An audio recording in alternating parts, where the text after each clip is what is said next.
Okay. We're live. It says you are live. Hey, Brown Girls Gymnastics family and people. We are here to talk about Brown Girls Summer. It's we got a lot going on, so just want to answer people's questions and tell you how things have been and how they are.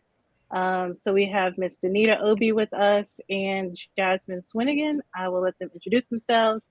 Danita, you're next to me on the screen, so you go next. Or All you right. introduce Hi, yourself. everybody. My name is Danita Obi. I have two daughters that are involved in gymnastics. My oldest daughter is Ayla. She's 12 years old. She just finished competing level 8, and she has been involved in Brown Girls Do Gymnastics since its inception. And then I have a younger one. Her name is Nejla Obi, and she is 8, and she just finished competing level 4. And we live in Dallas, Texas. Yay! Thank you. Miss Jasmine. Hey everybody, I'm Jasmine Swinigan.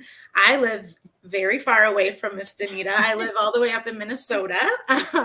I did gymnastics myself all the way through level 10, and then I did it in college. And shortly after I was done with my collegiate gymnastics career, I became a judge. And so now I judge all the way Excel, compulsory, optional, college. Love it. And I'm currently the director for judging advancement for Brown Girls Do Gymnastics, and I've been involved with the organization for about a year and a half. Yay!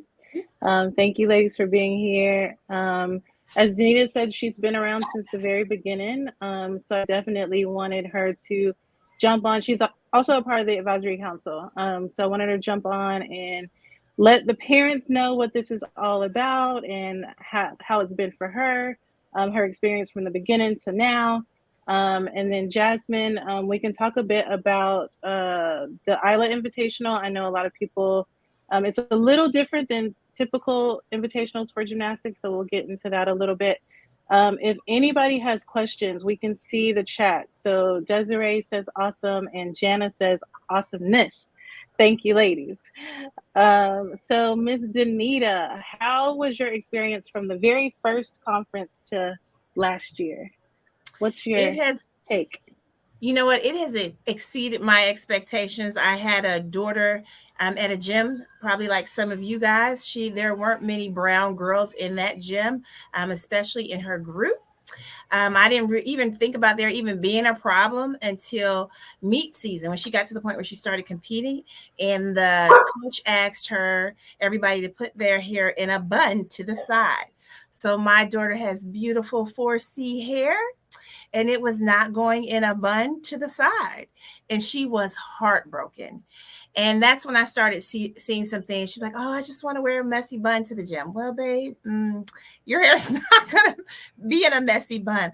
"Oh, I just wish I could be like everybody else in my team." I was like, "You're okay. You're just the way God wants you to be." So then at that time, I started seeking something out, and I found out that Brown Girls Do Gymnastics existed and that they were doing a conference in Atlanta. And I just said, "Hey, whatever we have to do, we're going to go to this conference." And it was great. I mean, I think the people that she met at that time, I know Darianne at that time was still a level 10, and she was still competing. She was just able to see people that she wanted to be. So here's this little girl that's, a I think she was level 3 at that time, level 3. And here is a level 10. That's what I dreamed to be. And I've never seen a brown level 10 before in my gym. So it was just great. And so year after year, we just continue to participate. And now my little one goes also. And it's just great to see it grow. Because I think that first year, maybe 30 something participants. And we met in a hotel room, and we are still friends with some of those people. We just met up with Brenda and Summer at the Auburn camp last summer. So it's great to send your child to a camp where there's somebody they know that's there. And I feel like that's what has happened. We've just become family. People support one another, share information with one another. And I just think it's truly a blessing. It really is. Thank you. Thanks. What's your favorite part about the conference? If you had to choose. Right. As a parent, I think my favorite part is just learning what I did not know I didn't know. If that makes sense, you think you kind of know a little bit of something, and then you go listen to judges speak, and you listen to. I remember the first year we went to the conference, and I remember there was even kind of, Coach Darren, you were even wondering, hey, did we have the kids sitting too long and listening to stuff? And I'm like, no, they were listening, because my daughter came back and competed that next season and fell on beam, and she got back up, act like everything was okay, and still scored. I mean, still had a high score.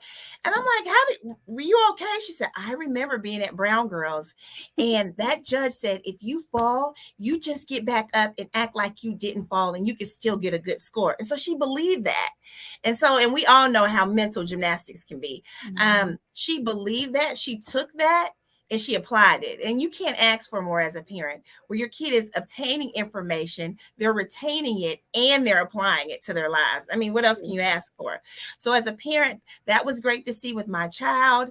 And then just learning about just the gymnastics world and how it works.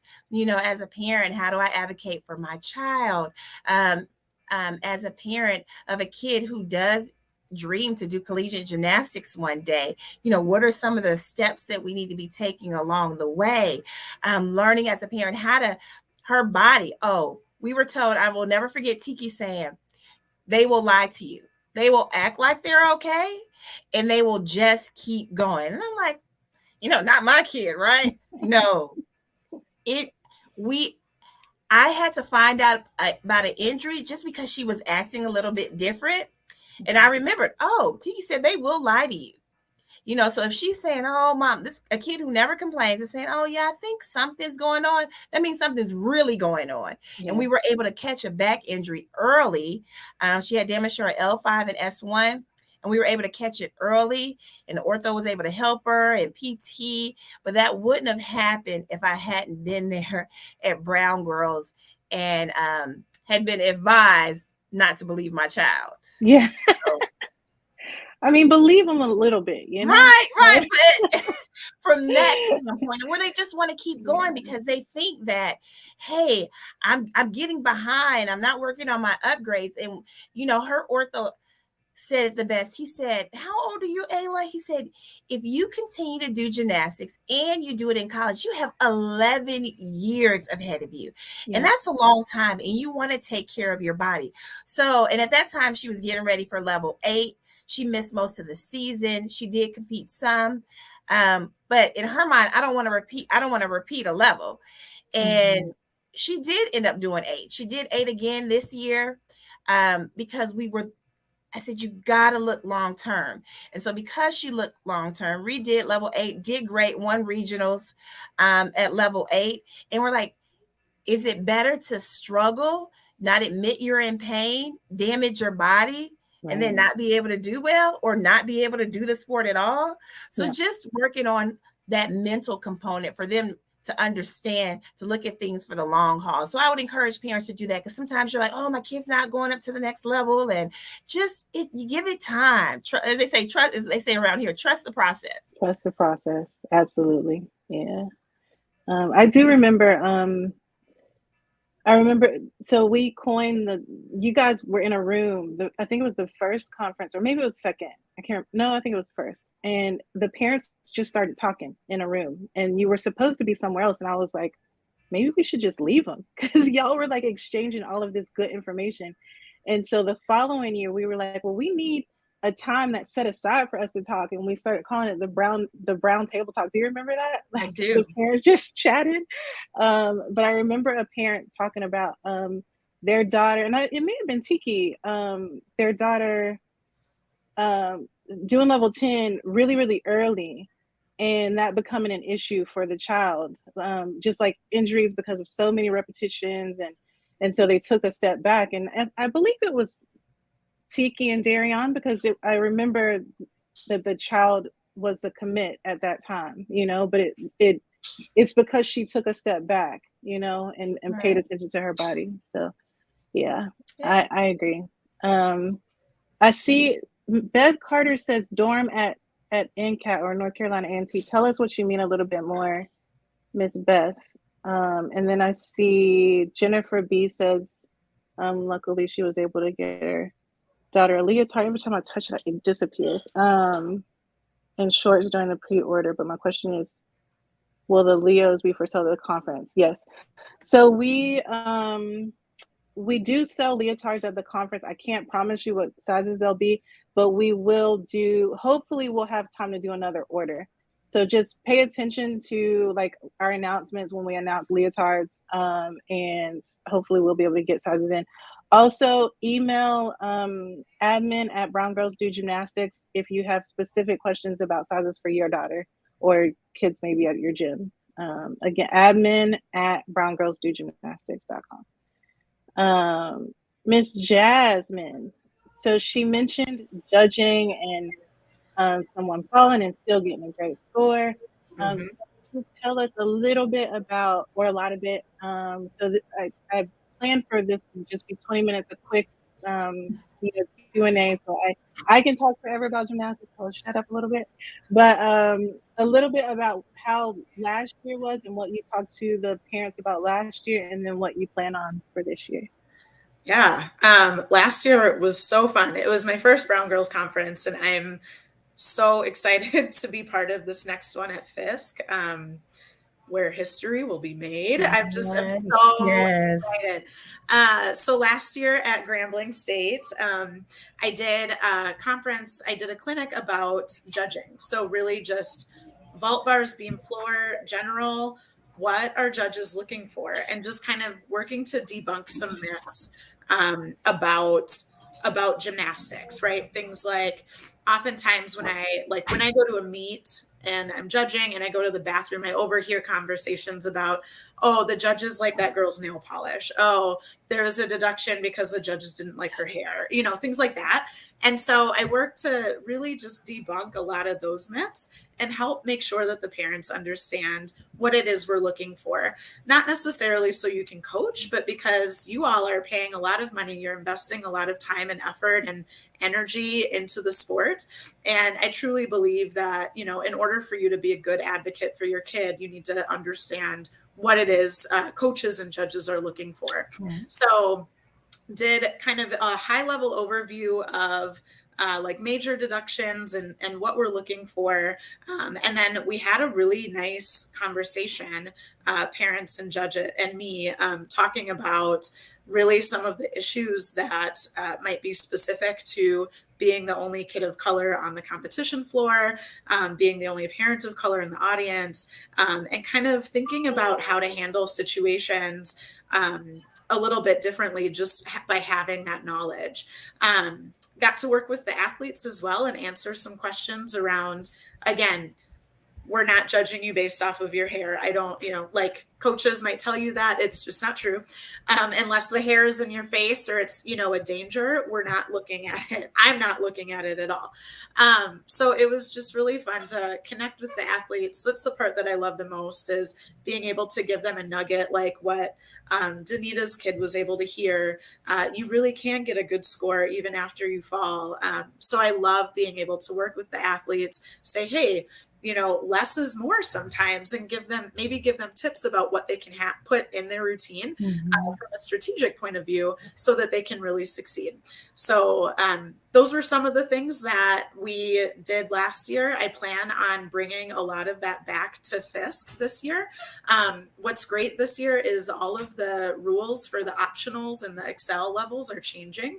So give me about a month and I'll have my head wrapped around all those rule changes, and I'll be able to speak to those a little bit more. And then what I'm really hoping to do, because I'm sure you all know, there's not a lot of judges of color pretty much anywhere in the country. And so I'm hoping to do some judge test prep sessions where we really talk about, if you wanted to take that compulsory test, here are some of the questions that you need to be prepared to answer.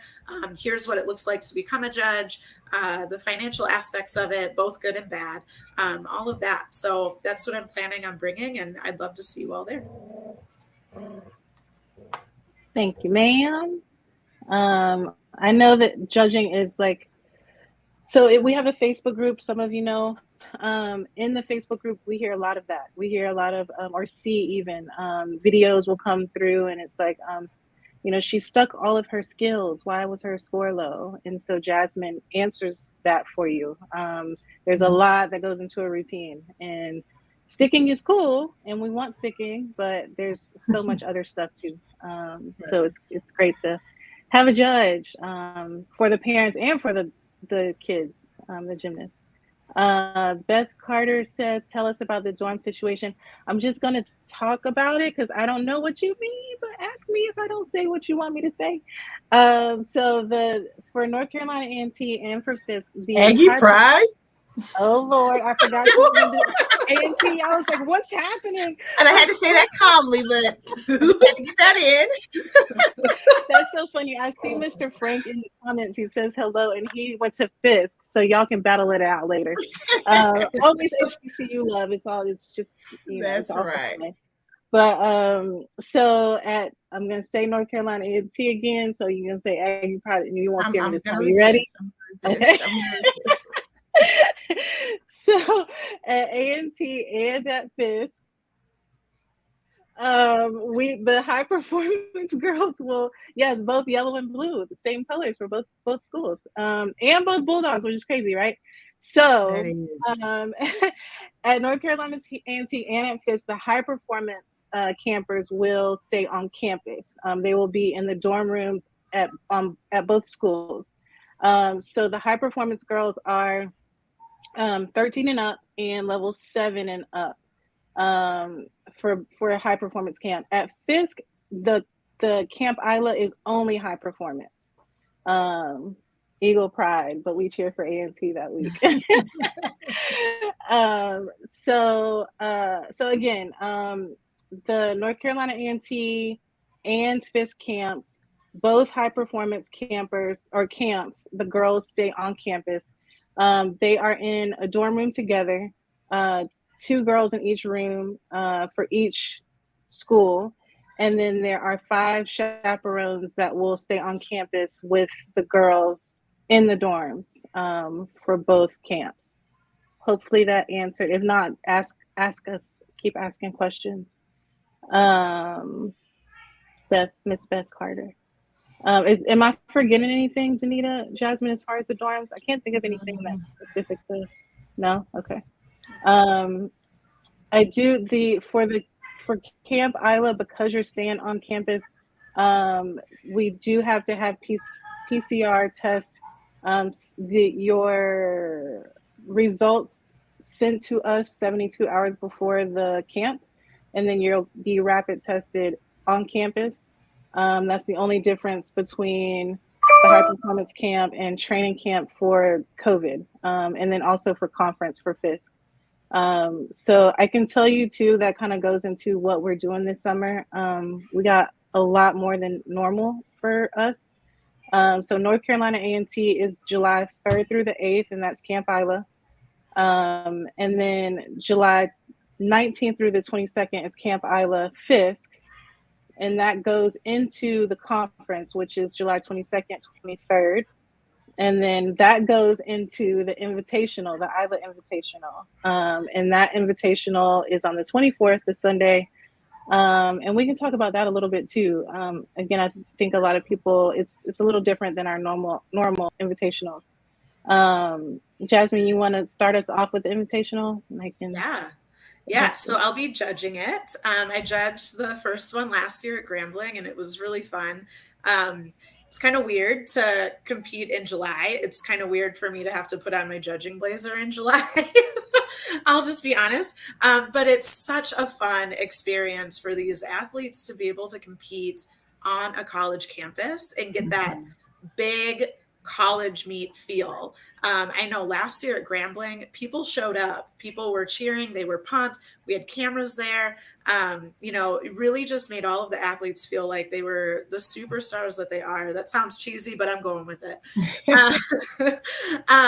And so we do, the rules are a little bit different. So we'll go with an AAU sanction that allows the athletes to kind of enroll in a level that they would feel comfortable competing in the middle of July. Because again, we wouldn't want anyone to be competing the hard thing, the new thing in July if they're not ready, right? We want to make this so that the athletes are successful, so that they have a lot of fun, and so that they can what they're ready to show off.